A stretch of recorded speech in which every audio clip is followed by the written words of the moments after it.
जय साथियों, एक बार फिर स्वागत है आपका कॉम्पिटिटिव जंक्शन में। आज का हम लोग का टॉपिक है छंद। वर्णमाला हम लोग पढ़ चुके हैं, जिसमें स्वर व्यंजन हम लोगों ने पढ़ा। फिर हम लोग क्या करते हैं, वर्ण विच्छेद पढ़ चुके हैं। फिर उसके बाद में रस भी हम लोगों ने खत्म कर लिया। अब बारी है छंद की, जिसको सबसे लास्ट में पढ़ाया जाता है और सबसे कठिन माना जाता है, और अलंकार और ये सब चीजें, और जिसको मैं हलवा बना दूंगा, एकदम हलवा, बिल्कुल एकदम गाजर का हलवा, मूंग का हलवा, सब आप निपटाओ, बस आप तो खाते जाओ, है ना। और शेयर करते जाओ, जितना ज्यादा हो सके शेयर करते जाओ। बहुत सपोर्टिव बच्चे हैं, इतना सपोर्ट कर रहे हैं, हर जगह शेयर कर रहे हैं। वाह, मजा आ गया, क्या बच्चे मिले हैं। ठीक है ना। आपके सहयोग से बहुत ज्यादा आगे हमारा चैनल जाने वाला है ना। ठीक है, लेकिन ठीक है, अब आपकी मर्जी यार, अब आपकी बात अलग है। आप लोग शेयर नहीं करते हो तो उसमें मेरा क्या कर सकता हूँ, मैं तो अपना काम कर रहा हूँ। आज का हम लोग का टॉपिक है दोस्तों छंद। और छंद हम लोगों को पढ़ना है तो जेल प्रहरी में काम आएगा, एसआई में काम आएगा, एमपीपीएससी में काम आएगा, सब जगह काम आएगा। मध्य प्रदेश की जितनी एग्जाम देना है सब जगह काम आएगा। इवन आप भारत की एग्जाम दे रहे हो तो वहां पर भी काम आएगा, सब जगह काम आना है आपको, ये बात ध्यान रखिए। देखो, छंद शब्द जो है, पहले तो हम लोग इसका देखिए कि छंद शब्द की उत्पत्ति कहां से हुई है। छंद शब्द की उत्पत्ति हुई है ना। छंद शब्द की उत्पत्ति हुई है छद धातु में असुन प्रत्यय मिला दे तो। छंद शब्द की उत्पत्ति है संस्कृत की जो है, छद धातु में असुन प्रत्यय मिलाने से इसकी उत्पत्ति हुई है। इसका अर्थ होता है, इसका शाब्दिक अर्थ होता है प्रसन्न करना। क्या होगा? प्रसन्न करना, आह्लादित करना, आह्लादित करना, है ना, या उत्साहित करना। प्रसन्न करना, आह्लादित करना या आच्छादित करना इसका अर्थ होता है। तो ये तो क्या हो गया कि भाई छंद शब्द की उत्पत्ति छद धातु में असुन प्रत्यय, संस्कृत के छद धातु में असुन प्रत्यय लगने से इसकी उत्पत्ति हुई है। ये हो गया। इसकी एक जनरल डेफिनेशन देख लेते हैं। उस जनरल डेफिनेशन को देखने के बाद में जो अलग अलग लोगों ने अलग अलग डेफिनेशन दी है वो हम लोगों को पढ़ना है।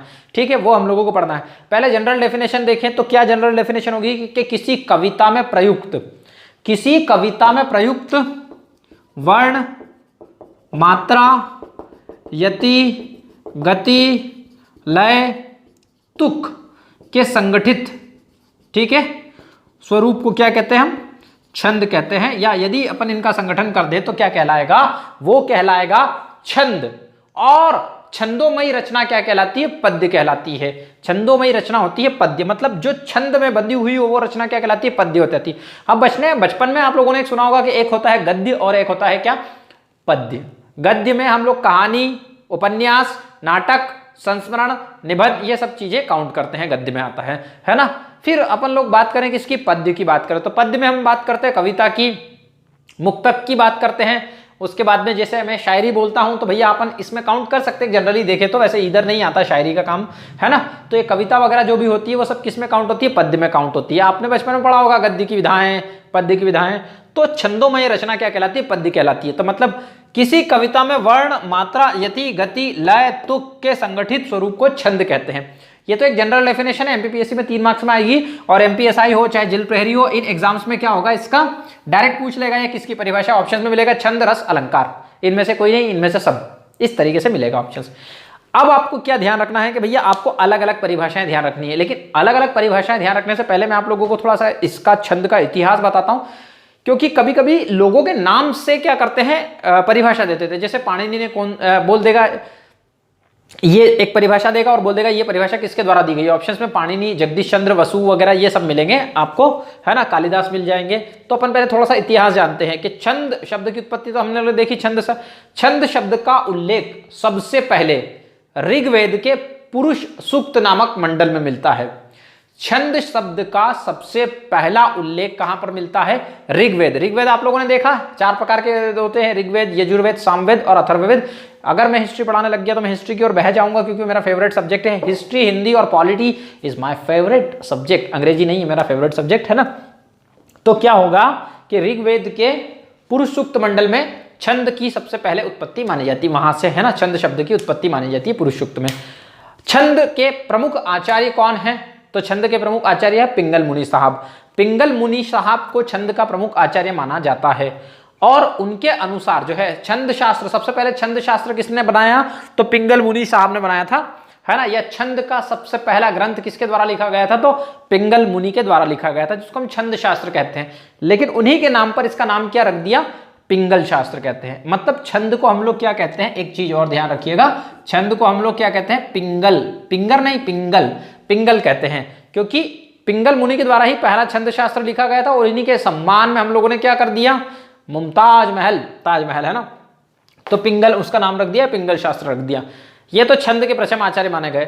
छंद के दूसरे प्रमुख आचार्य है कालिदास जी। कालिदास जी का नाम सभी लोगों ने सुना हुआ है। तो छंद के दूसरे प्रमुख आचार्य जी हैं जिन्होंने एक ग्रंथ लिखा है, उनका नाम है श्रुति बोध, है ना। छंद के प्रमुख आचार्य कौन है? पिंगल साहब। और दूसरे प्रमुख आचार्य है कौन? कालिदास जी, जिन्होंने ग्रंथ लिखा श्रुति बोध। ये भी आप लोगों को ध्यान रखना है, श्रुति बोध लिखा है ना। छंद के प्रमुख दूसरे आचार्य कालिदास जी माने गए। फिर उसके बाद में पाणिनि जी के बारे में हम लोग बात करें तो डायरेक्ट आपसे ऐसा पूछेगा, अकॉर्डिंग टू पाणिनि, पाणिनि के अनुसार छंद की परिभाषा क्या है? तो पाणिनि के अनुसार जो आह्लादित करे या आच्छादित करे वो छंद कहलाता है। पाणिनि के अनुसार क्या होगा? जो आह्लादित करे, प्रसन्न करे या आच्छादित करे वो छंद कहलाता है। ये पाणिनि के स्वाप डेफिनेशन दी गई। हिंदी व्याकरण के पाणिनि किसको कहा जाता है? कमेंट करके जरूर बताना अगर आप लोग देख रहे हैं वीडियो तो मुझे कंफर्म होगा कि आप लोग वीडियो देख रहे हैं। और मेरी एक स्टूडेंट ऑफलाइन में रोज नोट्स मांगते हैं हमसे, बिल्कुल आपको नोट्स प्रोवाइड करवा रहा हूं मैं। थोड़ा सा लेट हो जाता हूं कभी कभी, तो आप भी जरूर, मुझे लगता है कमेंट करके आप व्हाट्सअप पे बताते हैं, वैसे ही कमेंट करके आज यहाँ पर आप बताइए। मेरी आपसे हम्बल रिक्वेस्ट है, मैं नाम नहीं लूंगा यहाँ पर आपका, लेकिन आप फेवरेट स्टूडेंट है तो आप मेरे सारे वीडियो भी देखते हैं, मुझे पता है आपके बारे में, ठीक है। फिर उसके बाद में बात करें जगदीश चंद्र के अनुसार, जगदीश चंद्र गुप्त के अनुसार भैया क्या है? जगदीश चंद्र गुप्त के अनुसार पद, पाद, चरण, लघु गुरु, मात्रा, वर्ण, संख्या क्रम, यति, गति, तुक, गण की समन्वित रचना क्या कहलाती है? छंद कहलाती है। मतलब जो पहली परिभाषा बताई थी वही जगदीश चंद्र साहब ने दे दी। तो इस तरीके से अलग अलग आती है, मैं एक जगह आपको नोट्स में प्रोवाइड करवा दूंगा जो भी परिभाषाएं होती है। इतना समझ में आया? छंदों में रचना, पंद होती है वगैरह, ये सारी चीजें हम लोगों ने देखी। ये थोड़ा सा इतिहास था, किस किसने क्या परिभाषा दी, वो सारी चीजें। अब हमको पढ़ना है छंद के अंग। छंद किस किस से मिलके बना हुआ? ये छंद के जितने भी अंग हैं इनको मिला दे तो क्या बन जाता है? छंद बन जाता है ना। हमारे सारे अंग जैसे हाथ है, पैर है, इन सबको मिला दे तो क्या बनेगा? छंद बनेगा। थोड़ा सा धैर्य बना के रखना, आएगा मजा। पद, पाद, चरण पहला, लघु और गुरु दूसरा, मात्रा या वर्ण तीसरा, संख्या या क्रम, यति या फिर यति को हम विराम भी कहते हैं, फिर गति, फिर तुक और फिर गण। पद, पाद, चरण छंद के अंग है, लघु गुरु छंद के अंग है, मात्रा वर्ण इसके अंग है, फिर संख्या क्रम इसके अंग है, यति या विराम इसका अंग है, गति इसका अंग है, तुक इसका अंग है और गण इसके अंग है। इसका भी मैटर समझाऊंगा अभी। देखो, सबसे पहले हम समझते हैं पद, पाद या चरण। अब बात करें पद, पाद या चरण की तो एक ही बात है, पद बोलो, पाद बोलो, वो डब्बू चलने वाला नहीं है या डॉलर चलने वाला नहीं है, ये है ना। पद, पाद या चरण की बात करें तो एक होता है। देखो, पहली बात तो ये पद, पाद या चरण क्या होता है? तो छंद का जो चतुर्थांश भाग होता है वो क्या कहलाता है? चरण कहलाता है, पाद कहलाता है, पद कहलाता है। छंद का चतुर्थ भाग क्या कहलाता है? पाद या चरण कहलाता है। या छंद की जो प्रत्येक पंक्ति होती है वो क्या कहलाती है? चरण कहलाती है। प्रत्येक पंक्ति को पद, पाद या चरण कहते हैं। जैसे मैं एग्जाम्पल के तौर पर बोलूं, आपको समझाऊं, एग्जाम्पल से समझ में आएगा। बड़ा हुआ तो क्या? बड़ा हुआ तो क्या? बड़ा हुआ तो क्या? जैसे पेड़ खजूरा। बड़ा हुआ तो क्या? जैसे पेड़ खजूरा। थोड़ा हैंडराइटिंग ऐसे लिख रहा हूं जल्दी लिखने के चक्कर में। बड़ा हुआ तो क्या हुआ? जैसे पेड़ खजूरा, पंथी को छाया नहीं, है ना। पंथी को छाया नहीं, और पंथी को छाया नहीं, फल लगे अति दूर। देखो समझता हूं, फल लगे अति दूर। अगर इसको समझ लिया तो छंद समझ लिया, मतलब समझ लेना। तो भाई देखो, बड़ा हुआ तो क्या हुआ? ये हो गया आपका पहला चरण। जैसे पेड़ खजूरा, ये हो गया आपका दूसरा चरण। पंथ को छाया नहीं, है ना, पंथ को छाया नहीं, ये हो गया आपका तीसरा चरण। ये पहला, दूसरा और ये हो गया आपका क्या? चौथा चरण। तो याद रखिएगा, छंद की जो छंद होता है, छंद में प्रायः 4 क्या होते हैं? भाग होते हैं। ये याद रखना। जनरली ऐसा जरूरी नहीं है, लेकिन ये माना जाता है कि छंद में प्रायः 4 भाग होते हैं। अब आप ये मत समझिएगा कि 1 2 3 4 जैसे अपन लिखे यहाँ पर और दूसरी पंक्ति आ जाए तो 1 और 2 पंक्ति है तो आप बोलोगे कि यहाँ पर 4 तो दिख ही नहीं रहा है। तो ये भैया देखो, बड़ा हुआ तो क्या हुआ, फिर हमने यहाँ पर क्या दिया? थोड़ा विराम दिया। यही तो है यति। आगे जाके समझाने से अच्छा यही समझ लो, यही तो है विराम। बड़ा हुआ तो क्या? जैसे पेड़ खजूर, पंथी को छाया नहीं, फल लगे दूर। तो पहला चरण, दूसरा चरण, तीसरा चरण, चौथा चरण। इसमें क्या होता है? पहले और तीसरे चरण को हम क्या कहते हैं? विषम चरण कहते हैं। और दूसरे और चौथे को हम लोग क्या कहते हैं? समचरण कहते हैं। तो अब हिंदी वाले को तो ठीक है भाई, हिंदी इंग्लिश वाले के साथ ये समस्या आएगी कि भाई पहला और तीसरा उनके लिए क्या रहता है? ऑड रहता है, और दूसरा और चौथा उनके लिए क्या रहता है? इवन रहता है। लेकिन हिंदी वालों को पता है कि पहला और तीसरा 1 3 5, 7 ये सब क्या है, विषम संख्या है। 2 और 4 क्या है, सम संख्या है। तो आराम से याद रह जाएगा। मतलब पहला और तीसरा वर्ण क्या कहलाता है, विषम चरण कहलाता है, और दूसरा और चौथा क्या कहलाता है, सम चरण कहलाता है। आई थिंक मुझे लगता है सबको क्लियर हो गया होगा। कमेंट करके जरूर बताइएगा। मेरी एक फेवरेट स्टूडेंट जो रोज देखती है वीडियो, रोज नोट्स वगैरह मांग रहे हैं, ये भी बताना, ये वाला भी कमेंट करके बताना, है ना। और पवन जी आप भी जरूर कमेंट करके बताइए आज ये जो मैंने समझाया आपको समझ में आया कि नहीं पवन जी। ठीक है पवन जी, तो ये चीज आप लोगों को क्लियर हो गई होगी मुझे लगता है, पद पाद चरण क्या होता है। क्लियर। अच्छा एक चीज और है, जैसे मैंने लिखा था क्या बोलते हैं, बड़ा हुआ तो क्या हुआ, जैसे पेड़ खजूरा। तो ये एक लाइन पूरी कंप्लीट हुई थी। बड़ा हुआ तो क्या, जैसे पेड़ खजूरा। तो इस पूरी एक लाइन को क्या कहते हैं, दल कहते हैं। ये भी याद रखिएगा आप, एक लाइन को पूरी क्या कहते हैं, दल कहते हैं। पूरी एक लाइन रहेगी तो दल होगी, ये भी आप याद रखिएगा। फिर बात करें लघु, लघु या गुरु की। एक काम करते हैं, पहले मात्रा और वर्ण को समझते हैं, क्योंकि मात्रा और वर्ण समझ लेंगे तो लघु और गुरु अपने आप समझ में आ जाएगा। लघु और गुरु, और ये इन दोनों को मिलाए तो ये क्या है, छंद की जान है। वैसे लघु गुरु की बात करें तो ये छंद की जान है। ये समझ लिया, मतलब आपने छंद समझ लिया, छंद किस्सा खत्म। और मैं ऐसा समझाऊंगा कि आपका पूरा फंडा क्लियर हो जाएगा, है ना, मजा ला देंगे अपन। मात्रा और वर्ण की बात करें तो मात्रा और वर्ण की बात करें तो स्वरों के जो चिन्ह होते हैं, स्वरों के चिन्ह, अब ये मत बोलना कि चिन्ह गलत लिखा हुआ, ये सही लिखा, चिन्ह ऐसे ही लिखा जाता है। आपको ऑप्शंस में ऐसे मिलते हैं, चिन्ह, है ना, या चिन्ह, या फिर मिलेगा आपको चिन्ह, है ना, या सभी सही है। तो चिन्ह ऐसे ही लिखा जाता है, याद रखना, चिन्ह ऐसे ही लिखा जाता है। ये गलत है आप जो लिखते हो, ये सही है चिन्ह लिखने का तरीका। तो ये एग्जाम में कभी कभी पूछ लेते हैं कि ये क्या चीज है। तो स्वरों के जो चिन्ह होते हैं उनको हम लोग क्या कहते हैं, मात्राएं कहते हैं। अब मैं बताता हूं क्या मैटर है, मात्राएं।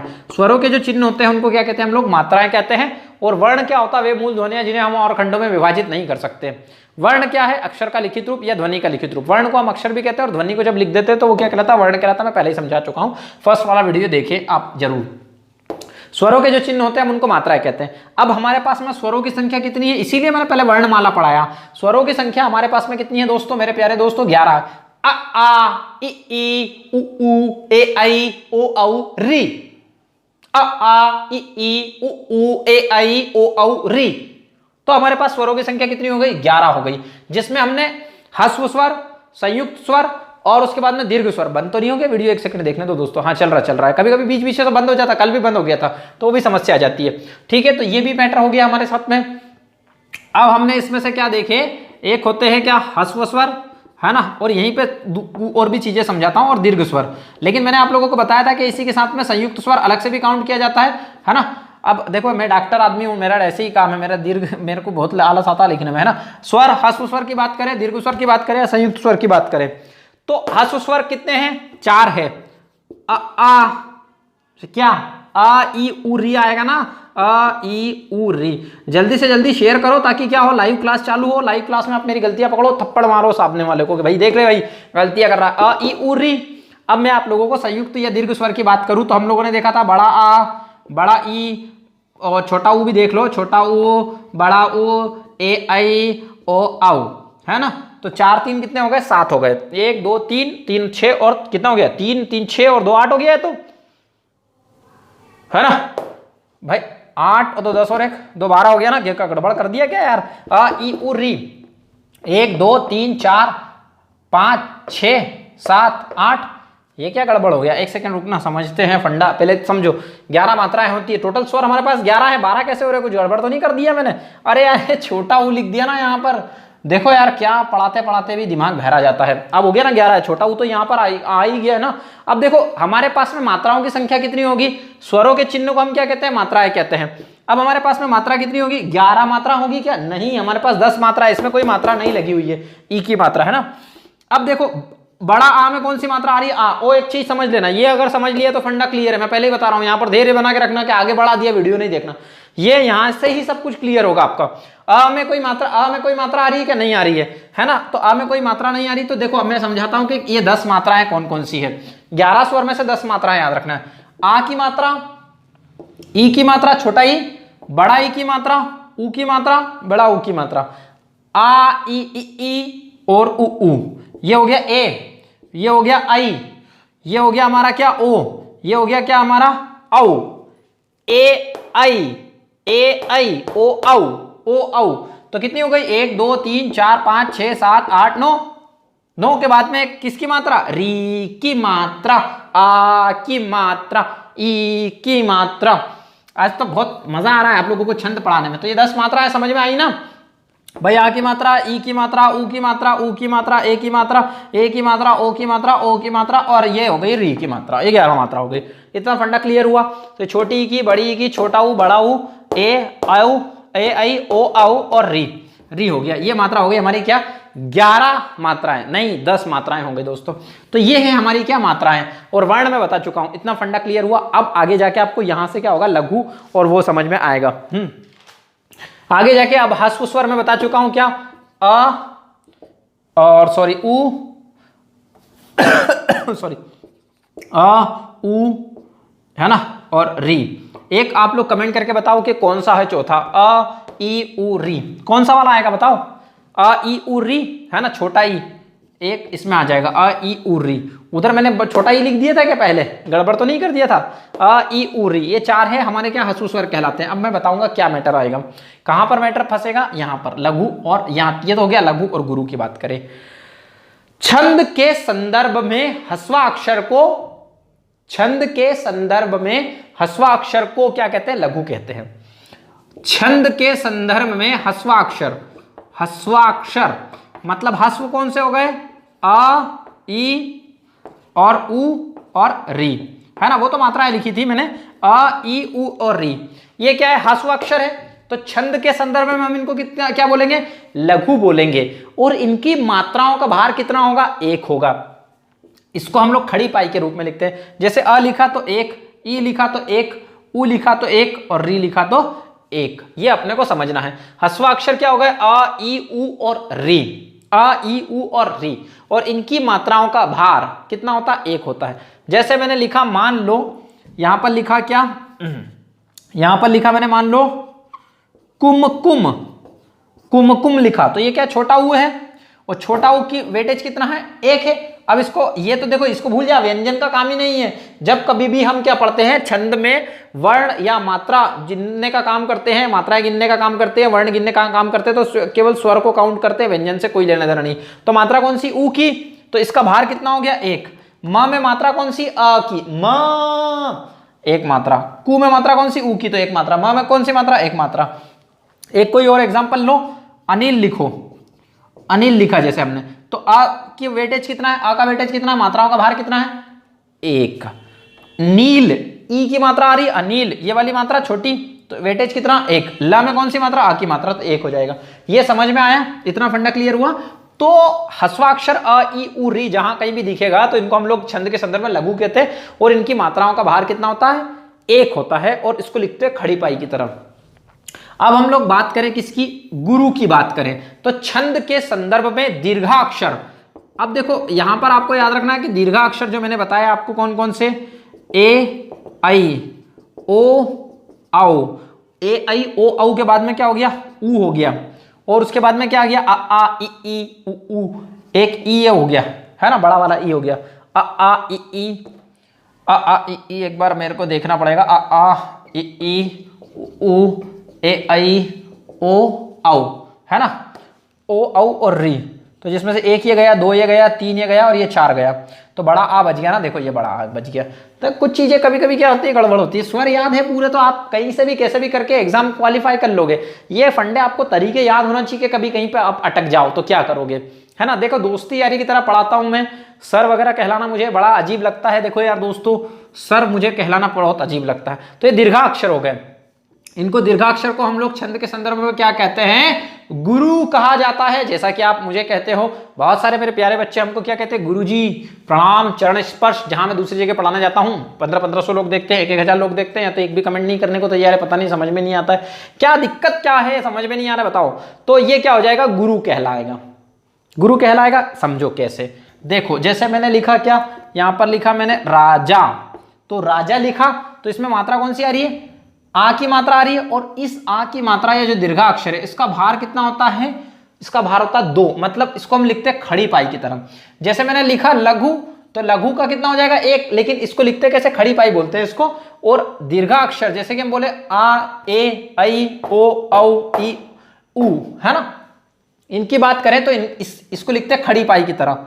सॉरी क्या बोलते हैं इसको, एस आकार की तरह लिखते हैं, जैसे ये लिखा राजा, तो दोनों जगह पर आ की मात्रा आ रही है, मतलब दो यहां पर दो यहां पर, मतलब 4 मात्रा हो गई, है ना। या मैं ऐसे बोलूं कि राजेश बाजार जा, इसको बोला राजेश बाजार जा, तो रा में आ की मात्रा मतलब 2 मात्रा, इसमें ए की मात्रा मतलब 2 मात्रा, श में काय की मात्रा आ रही, 1 मात्रा आ रही, अ की मात्रा तो 1 मात्रा, बाजार में 2 मात्रा, जा में 2 मात्रा, र में 1 मात्रा, जा में 2 मात्रा, तो ये क्या हो गई, टोटल मात्रा कितनी हो गई, 2 4, 4 और 2 6 और 2 8 और 2 10 और 2 12।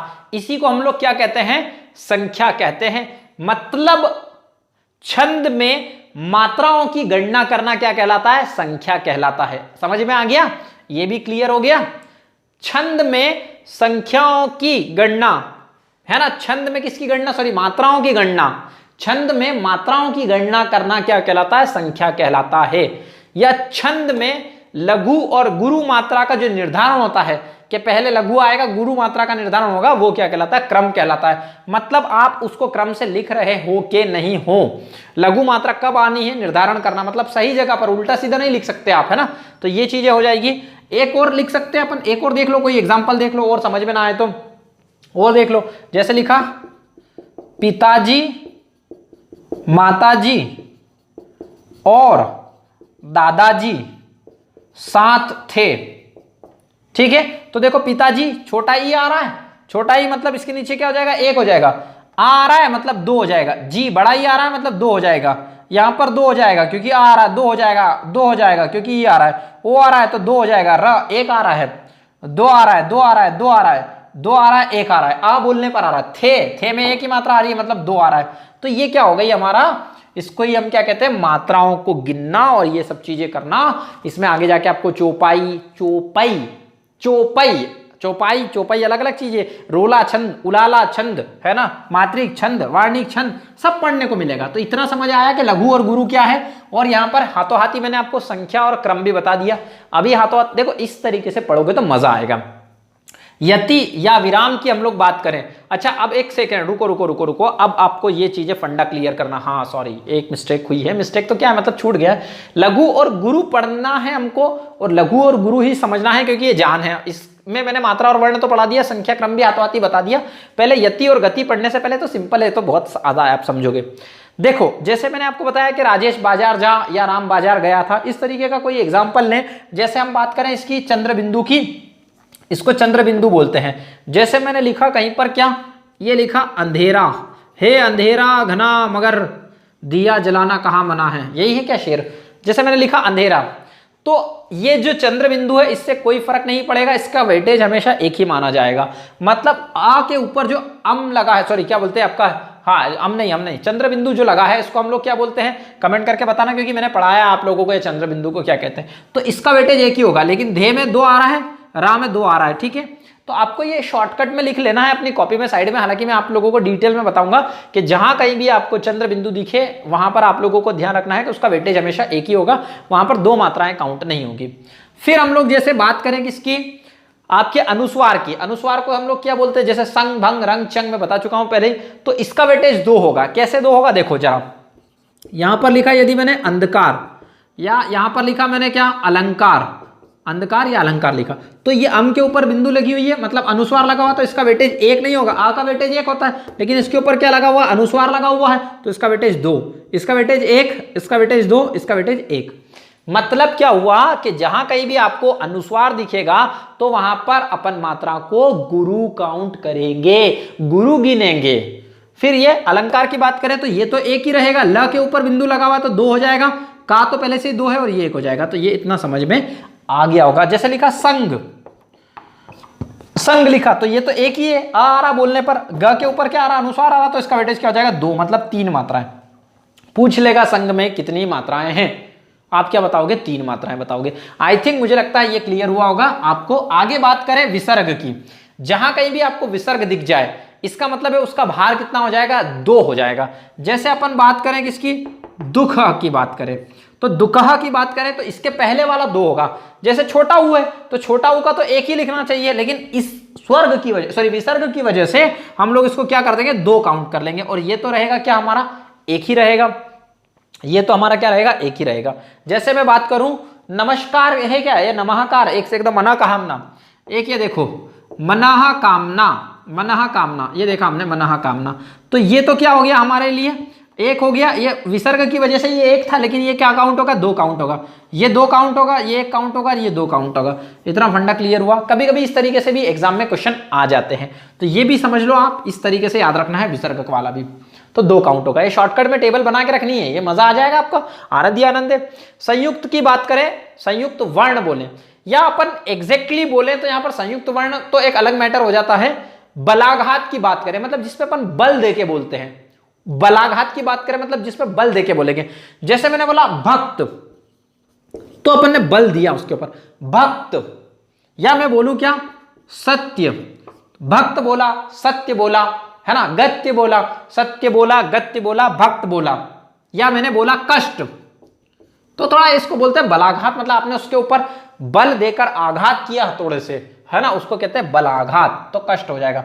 जैसे भ है, फिर उसके बाद आधा क और उसके बाद आधा त है, तो इसको हम संयुक्त वर्ण भी बोल देते हैं, तो इसका वेटेज दो होगा। जो ये क है, इसके कारण ये गरीब क्या हो जाएगा, दो हो जाएगा।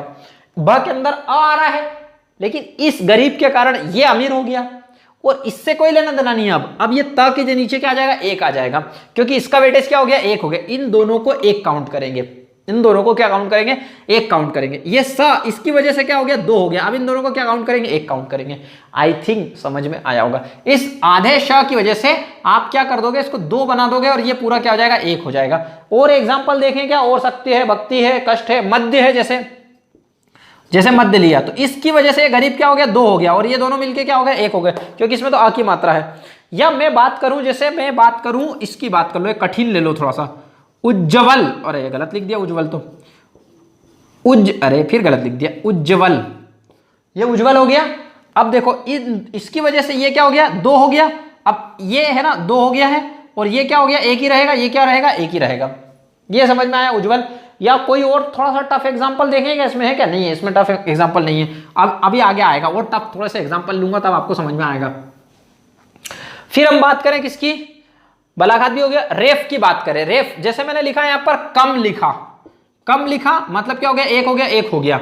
और यहां पर मैंने क्या लिखा, कर्म लिखा, तो ये रेफ है। मैंने पहले ही बता चुका है रेफ क्या होता है, पदेन क्या होता है, री की मात्रा क्या होती है।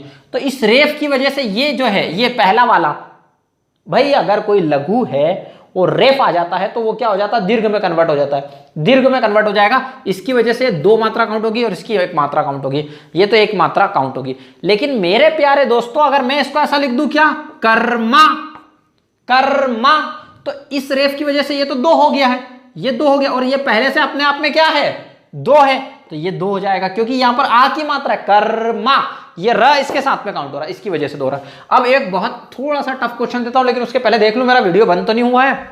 हाँ चल रहा है, चल रहा है, चल रहा है, चल रहा है, चल रहा है दोस्तों, चल रहा है ना, चल रहा है। तो एक चीज एक बार और थोड़ा सा देखना पड़ेगा, ज्यादा बड़ा तो नहीं हो जाएगा, ठीक समस्या हो जाएगी। नहीं तो ये क्या बात करें, जैसे एक एग्जांपल ले लो, एक थोड़ा सा कठिन एग्जांपल देखते हैं, मर्म स्पर्शी, मर्म स्पर्शी। देखो मर्म स्पर्शी की बात करें हम, मर्म स्पर्शी क्या होगा। अब ये जो र का फर्राटा है, इसकी वजह से ये क्या हो गया, दो हो गया। लेकिन ये आधा स, यहां पर ऐसा वाला स लिखना, मर्म स्पर्शी, इस आधे वाली स की वजह से ये क्या हो गया, दो हो गया, और ये अपने आप में दोनों क्या हो गए, एक हो गए। और ये श की वजह से, ये श की वजह से इसका क्या हुआ, गरीब का, ये दो हो गया, और ये श पहले से ही क्या है, दो है, मर्म स्पर्शी, मर्म स्पर्शी बनेगा। ये सॉरी, ये गलत हो गया ना, ये तो इससे के साथ काउंट हो गया, ये पूरा क्या होगा, दो बनेगा, सॉरी सॉरी सॉरी, ये मर्म स्पर्शी हो गया। कंफ्यूजन तो नहीं है, कंफ्यूजन हो तो कमेंट करके बताना, नेक्स्ट लेक्चर में जरूर क्लियर करेंगे। देखो ये समझ में आ गया, रेफ हल वाले वर्ण। अच्छा हाँ ठीक है, ये हलंत को भी काउंट करें, जैसे हम लोग बोलते हैं राजन, तो राजन बोला, तो ये इसके पहले वाला वर्ण क्या हो जाता है, दो काउंट हो जाता है, इतना ध्यान रखना। आगे बात कर लेते हैं हम, नहीं तो इस पे अटक जाएंगे गाड़ी। यति की बात करें, जिसको हम लोग विराम भी बोलते हैं, जैसे रुकना, है ना, बैठे थे इस इंतजार में कि उसकी कोई खबर आए, मगर फिर से वही पुराने घाव उभर आए। तो बैठे थे इस इंतजार में कि उसकी कोई खबर आए, यहां पर लिखा मैंने क्या, खबर आए, बैठे थे इस इंतजार में कि उसकी कोई खबर आए, मगर फिर से वही पुराने घाव उभर आए। तो ये देखो यहां पर खबर आ रहा है और यहां पर उभर आ रहा है, तो इसको हम लोग क्या कहते हैं, तुक कहते हैं। या यहां पर बात करें आए आए आ रहा है तो इसको हम लोग क्या कहते हैं, तुक कहते हैं। और जैसे मेरा पढ़ने का तरीका के बैठे थे इस इंतजार में कि उसकी कोई खबर आए, तो मैंने यहां पर क्या थोड़ा रुका, विराम दिया। बैठे थे इस इंतजार में कि कोई उसकी खबर आए, मगर फिर से वही पुराने घाव उभर आए। आईना क्या कह दिया हमने उसका खुद को, फिर उसके बाद तो हमारी और बस पत्थर ही पत्थर आए। ये मेरा ही शेर है दोस्तों। फिर उसके बाद तो हमारी और बस पत्थर ही पत्थर आए। तो थोड़ा रुका, मतलब आप पढ़ते समय जब रुकते हो, विराम देते हो, विराम नहीं दोगे तो क्या कोई को समझ में आएगा क्या, उसको कहते हैं यति। और गति जो आपका पढ़ने का लहजा है वो है ना। तो एक देखो है ना, हे भारत के राम जगों में तुम्हें जगाने आया हूं, 100 धर्मों का धर्म एक बलिदान बताने आया हूं। तो ये एक लहजा है, मतलब आपके अंदर एक प्रवाह है, गति है ना। उसके बाद में एक और शेर सुनो कोई मेरा, है ना, एक और शेर सुना देता हूं कि देखो मेरे को ये शेर ही नहीं याद आ रहा। कभी कभी देखो ऐसी कंडीशन होती है कि शेर ही नहीं याद आता है। लेकिन और गति के लिए मैं कोई बताऊं, पंक्ति बताऊं आपको। पंक्ति जैसे पंक्ति याद नहीं आ रही, देखो यार पंक्ति याद नहीं आ रही, देखो आज क्या हो गया, कंडीशन ऐसी हो गई है। और कोई आप एक गजल लेके देखो जो स्लो मोशन में चलती हो, है ना, जिसमें गति आती हो। अलग अलग चीजों की अलग अलग गति होती है, अलग अलग लय होता है। आप एक लय के साथ पढ़ते हो, आप एक प्रवाह के साथ पढ़ते हो, उसको हम लोग क्या बोलते हैं, गति। ये क्या हो गई, गति हो गई। लेकिन मैं जो पढ़ा रहा हूं वो स्लो मोशन में पढ़ा रहा हूं, गति हो गई। तो इस तरीके से गति कहते हैं। तुक मैंने बता दिया। अब हम बात करते हैं गण की, जो कि आपका सबसे इंपॉर्टेंट टॉपिक है, गण। गण बहुत सारे लोगों को समझ में नहीं आता है ना। तो मैं देखो लघु, गुरु और गण आपके लिए मोस्ट इंपॉर्टेंट है। उससे पहले मैं थोड़ा सा लेक्चर का लेंथ देख लेता हूं। देखो गण अपना खत्म हो जाएगा, 35 मिनट के समथिंग पहुंच जाएगा अपना लेक्चर। क्या करो यार दोस्तों, अब समझाना भी जरूरी है आपको। अच्छा तुक भी देख लो। तुक भी दो प्रकार का होता है, एक तुकांत और एक अतुकांत। वरना आप लोग बोलोगे कि आधी चीज छोड़ रहे हैं। नहीं छोड़ेंगे नहीं। अतुकांत, तुकांत का मतलब मैंने बता दिया, बैठे थे इस इंतजार में कि उसकी कोई खबर आए, मगर फिर से वही पुराने घाव उभर आए। आईना क्या कह दिया हमने उसका खुद को, उसके बाद तो बस हमारी और पत्थर ही पत्थर आए। तो आए आए आए तुकांत, जिसमें क्या हो स्वर वगैरह मिल जाए वो तुकांत कहलाते हैं। और अतुकांत को हम लोग इंग्लिश में क्या बोलते हैं, एक इंग्लिश में क्वेश्चन पूछा गया, ब्लैंक वर्स बोलते हैं इसको, ब्लैंक वर्स बोलते हैं अतुकांत को। मतलब जिसमें कोई तुक ना मिले वो क्या कहलाएगा, अतुकांत कहलाएगा। गण की बात करें तो देखो गण हम लोग बोले कि 3 वर्णों के समूह को हम लोग गण कहते हैं। और गण हमको कहां काम आएगा, वार्णिक छंद में। मतलब जहां पर वर्णों की गणना हो वार्णिक छंद, और जहां पर मात्राओं की गणना हो मात्रिक छंद। उसमें सममात्रिक छंद, अर्धमात्रिक छंद भी आएगा, विषम मात्रिक छंद भी आएगा।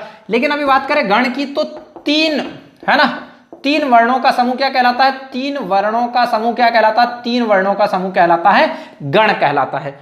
और आचार्य भरत मुनि जी के द्वारा एक फॉर्मूला दिया गया है गण की संख्या को काउंट करने के लिए, उसको हम लोगों को ध्यान रखना है। सॉरी हाँ, आचार्य भरत मुनि मतलब ना, य माता राजभान सलगा, य माता राजभान सलगा, ये फॉर्मूला दिया गया है। किसके द्वारा ये सूत्र दिया गया, भरत मुनि के द्वारा, गणों की संख्या काउंट करने के लिए। और ये सिर्फ हमको वार्णिक छंद में काम आता है, याद रखिएगा, है ना। 3 वर्णों के समूह को हम लोग गण कहते हैं। और य माता राजभान सलगा हमको फॉर्मूला दिया गया है। अब ये य माता से क्या हो जाएगा, एक होगा आपका यगण, एक होगा आपका मगण, एक होगा आपका तगण, एक होगा आपका रगण, एक होगा आपका जगण, एक होगा आपका भगण, और एक होगा आपका नगण, एक होगा आपका सगण। 1 2 3 4 5 6 7 8, है ना। गणों की संख्या कितनी मानी गई है, 8 मानी गई है। मैं मुंह से बोल के बता देता हूं, अगर आप लोगों को नहीं दिख रहा होगा तो यगण, मगण, तगण, रगण, जगण, भगण, नगण, सगण, है ना। यगण मगण रगण जगण है, यगण मगण तगण रगण जगण भगण नगण सगण, यगण मगण तगण रगण जगण भगण नगण सगण। अब ये 2 चीज क्या है फिर, ये तो 8 और 2 10 हो रहे हैं। तो दोस्तों ये देखो 3 वर्णों का समूह क्या कहलाता है, 3 वर्णों का समूह क्या कहलाता है, गण कहलाता है। 3 वर्णों का समूह। तो ये जो मैंने लिखा है यहां पर य माता, ये एक हो गया या माता, दूसरा क्या हो गया मातारा, तीसरा क्या हो गया ताराज, चौथा क्या हो गया राजभा, फिर क्या हो गया जभान, फिर क्या हो गया भानस, फिर क्या हो गया नसल, फिर उसके बाद क्या हो गया सलग। 1 2 3 4 5 6 7 8, ये हो गया या माता, मातारा, ताराज, राजा, जभान, है ना।